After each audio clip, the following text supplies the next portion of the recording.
Olá. No contexto da modernidade, do pensamento moderno, da filosofia moderna, muitas questões foram colocadas.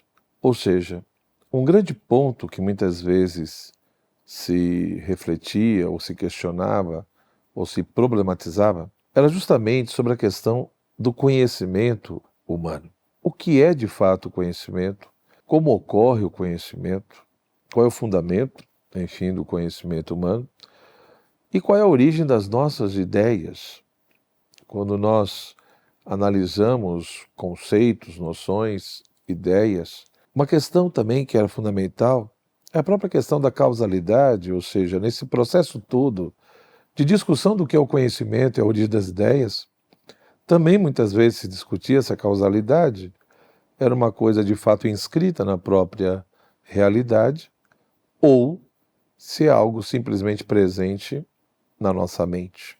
A gente vê claramente que o mundo moderno ele passa a ter uma preocupação muito grande, não só sobre a questão de qual é o objeto do conhecimento, o que é de fato, enfim, essa realidade que nós tentamos conhecer, mas parece que antes de tudo se faz necessário analisar qual é o fundamento desse conhecimento, qual é de fato o seu ponto de partida, ou, como alguns vão preferir dizer depois, é preciso analisar antes de tudo quem é esse sujeito do conhecimento.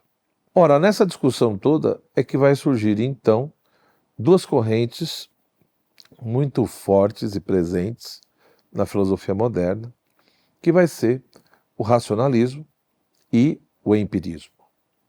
Ora, o que vai caracterizar o racionalismo, no sentido bem genérico, é justamente a ideia ou a perspectiva ou o entendimento de se atribuir à razão humana a capacidade exclusiva de conhecer, e de estabelecer a verdade.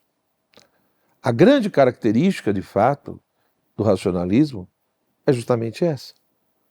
Ou seja, quem realmente pode conhecer?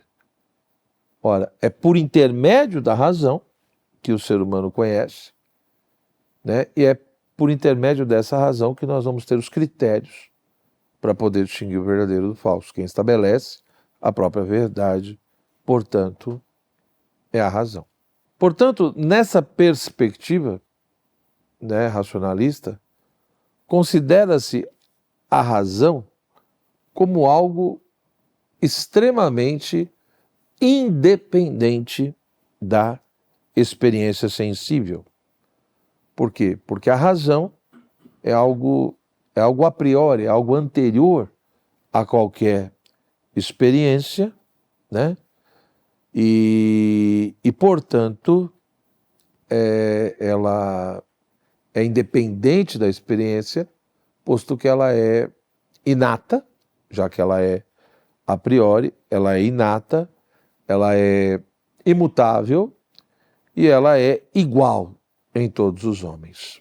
Logo, uma das coisas também que vai estar extremamente presente no racionalismo, além desses dois pontos que eu já chamei aqui a atenção, é justamente essa rejeição dos sentimentos ou das emoções, no sentido de que os sentimentos venham a intervir nesse processo, Ou seja, no domínio do conhecimento, a única autoridade é a razão. Então nós vemos claramente nessa postura racionalista que aquilo, por exemplo, que os medievais propunham, essa coisa do diálogo de fé e razão caminharem juntas, não. Aqui no mundo moderno, nessa perspectiva bem racionalista, ocorre essa separação. O que nós temos, seja no âmbito ali da reflexão filosófica, como também depois na própria questão da ciência, em primeiro lugar, de fato, é a razão que é vista como a única autoridade no âmbito do conhecimento. E muitos nomes, né? O primeiro grande nome, evidentemente, que vem à nossa mente é René Descartes. Então, Descartes, ele, de fato, não é à toa que ele é considerado pai, digamos assim, desse pensamento moderno, né? O racionalismo cartesiano é um grande exemplo disso, ou seja, todos sabem como que Descartes ele foi procurando colocar tudo em dúvida para atingir uma primeira certeza, porque ele dizia que o que ele precisava era isso, ele precisaria encontrar uma primeira certeza e a partir dela fazer a reconstrução do edifício do saber, porque no entendimento de Descartes, né, a tradição, a única coisa que deixou para nós foi um monte de incertezas. Então ele vai fazer uso de toda aquela questão do método, né, da dúvida metódica, né, procurando colocar em dúvida principalmente aquilo que nós aprendemos pelos nossos sentidos, né, colocando que, de fato, os sentidos falham, né, são paradoxais, e nós precisamos fazer a reconstrução do edifício do saber, apoiado principalmente no nosso pensamento, né, apoiado na nossa razão, e a partir disso, colocando tudo em dúvida, chegando a uma primeira certeza, e a partir dessa primeira certeza, fazendo toda a reconstrução. Evidente que vão existir também outros racionalismos, de Leibniz, de Spinoza. Então, ali no contexto do século XVII, nós vamos ter muitos autores que, apesar das diferenças entre eles, evidentemente, no modo de pensar, há essa hipervalorização da razão. E quando nós olhamos a tradição empirista, quando nós vamos ali para a questão do empirismo, toda essa problemática do conhecimento, da origem das ideias, né, de como analisar a questão da causalidade, tudo isso também, de uma certa forma, está presente. A grande questão é que os empiristas eles vão entender ou vão explicar o conhecimento a partir da experiência, né? A partir dessa questão do contato sensível com a própria realidade. E, portanto, se o racionalismo, um dos grandes pressupostos do racionalismo é justamente essa coisa de que a razão é inata, e não é só a questão da razão, mas também, né, Descartes, por exemplo, vai defender a existência de ideias inatas, então, portanto, elas nascem conosco, pelo menos algumas ideias. O empirismo vai se contrapor a isso, ou seja, para o empirismo, todo conhecimento tem como ponto de partida a experiência, não existem ideias inatas e, portanto, para a tradição empirista, a gente vai vendo claramente como essa questão da experiência é importante, aonde se estabelece ali dois pontos, né, fundamentais, ou seja, todo o nosso conhecimento provém, no fundo, da percepção sensível que nós temos do mundo que é exterior a nós. E muitos empiristas, enfim, vão chamar a atenção e, evidentemente, vão ter essa preocupação de explicitar como que é esse processo, né, da sensação, enfim, da percepção, mas sempre vinculado a essa questão da experiência, enquanto que os racionalistas, de uma certa forma, vão questionar essa questão da experiência sensível. Mas tem um segundo elemento que no empirismo também é importante, que é justamente não só entender ali de que todo o nosso conhecimento, ou novo conhecimento que temos, né, pressupõe a questão do mundo exterior e da percepção que temos dele, mas também essa questão que nós precisamos analisar com calma a atividade da nossa própria mente. Ou seja, como que de fato a nossa mente se comporta, como se constitui essa atividade interior ali presente na própria mente.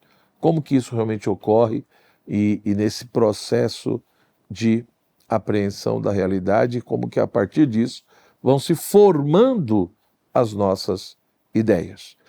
Então veja que são duas correntes, duas posturas bastante, né, diferentes na forma de compreender, né, a origem das ideias, né, o fundamento do conhecimento, o processo do conhecimento, etc.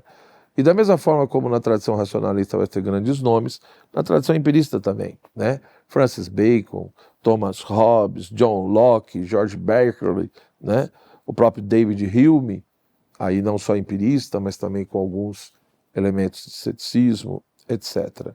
Então, óbvio que alguns até chegam ao ponto de fazer uma outra distinção, mas que nem todo mundo concorda, mas alguns dizem que, na realidade, o que nós temos na modernidade, né, é um racionalismo.